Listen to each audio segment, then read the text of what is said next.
उप मुख्यमंत्री देवेंद्र फडणवीस ने सोमवार को फिर एक बार अपने विधानसभा क्षेत्र दक्षिण पश्चिम में चुनाव प्रचार किया। फडणवीस ने रैली के माध्यम से जनसंपर्क किया और चुनाव प्रचार किया।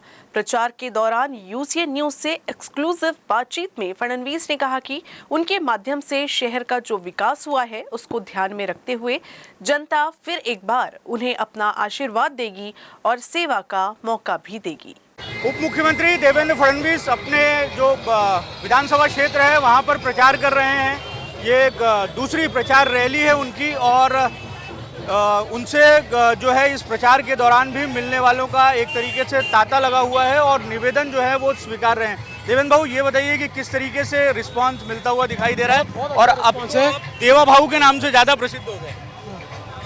बहुत अच्छा रिस्पांस है, आप देख सकते हैं लोगों का हुजूम है और ये मेरा परिवार है। दक्षिण पश्चिम नागपुर ने 5 बार लगातार मुझे चुनकर दिया है, 6वीं बार भी वो चुनकर देंगे, ये मेरा विश्वास है। आप विकास कामों को लेकर सामने जा रहे हैं, लेकिन विरोधी दल के उम्मीदवार हैं वो 2014 में भी आपसे भिड़े हैं। उनकी इस भिड़न को आप किस तरीके से देखते हो? और वो ये कह रहे हैं कि सीमेंट के रोड हो या बाकी के जो काम हो वो विकास नहीं है एक तरीके से। देखिए, मैं उन पर कोई टिप्पणी नहीं करना चाहता। लोकतंत्र में सबको लड़ने का अधिकार है, वो भी लड़ रहे हैं, वो अपना वोट मांगे, हम अपना वोट मांगेंगे, जनता अपने साथ है। आप पर पूरे राज्य में भारतीय जनता पार्टी को वापस चुनाव जिताने की जिम्मेदारी है और आपकी जो कॉन्स्टिट्यूंसी के लोग हैं और आपके जो शहर के लोग हैं वो तो आपको मुख्यमंत्री के तौर पर ही देखना चाहते हैं फिर एक बार। तो किस तरीके की भूमिका को आप देखते हैं और राज्य में किस तरीके का रिस्पॉन्स मिले? देखिए, लोगों का प्यार है, लोगों का उत्साह है, लेकिन मुख्यमंत्री तो तीनों पार्टियां मिलकर तय करेगी, वही होगा। अभी हमारे एकनाथ शिंदे जी मुख्यमंत्री हैं, उनके नेतृत्व में सरकार चल रही है, सरकार चुनाव में सामने जा रही है। नया चुनाव जब होता है तो वापस नेता चुनना पड़ता है, तब सब लोग मिलकर तय करेंगे। विदर्भ आपका क्षेत्र है, विदर्भ में किस तरीके से रिस्पांस आपको मिलेगा? क्योंकि विदर्भ भी कहीं ना कहीं महाराष्ट्र में मुख्यमंत्री कौन बने? विदर्भ ही कुंजी है, विदर्भ हमारे साथ है।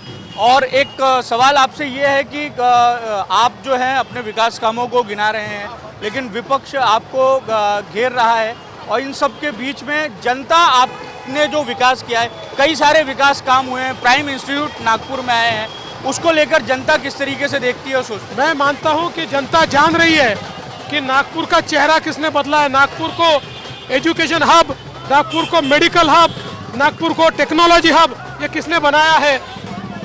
जगह जगह इस तरीके से देवेंद्र फडणवीस का जो है वो स्वागत किया जा रहा है और चूंकि इन पर जिम्मेदारी जो है राज्य भर की है, इसलिए डोर टू डोर कैंपेन और बाकी सारी चीज़ें जो हैं वो देवेंद्र फडणवीस नहीं कर पा रहे हैं।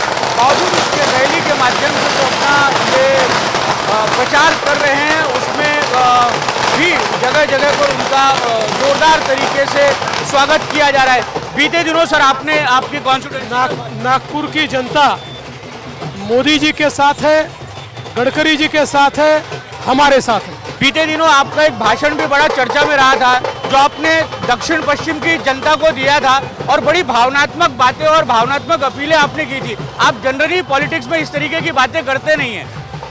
देखो, ये मेरा परिवार है, मेरी भावनाएं मेरे परिवार के सामने ही मैं रख सकता हूँ। जो भावनाएं उमड़ी, जब प्यार करने वाले लोग सामने होते हैं तो आदमी भावुक होता है, वो मेरी भावनाएं थी जो मैंने लोगों के सामने रखी। एक आखिरी सवाल है, डोर टू डोर कैंपेन भी करेंगे आप या इसी तरीके से चुनाव प्रचार? देखिए, डोर टू डोर कैंपेन करने के लिए मुझे समय नहीं मिल पाएगा क्योंकि मैं पूरे महाराष्ट्र में प्रचार कर रहा हूँ, लेकिन मेरे क्षेत्र की जनता ये जानती है, इसलिए वो मुझे आशीर्वाद दे रही है।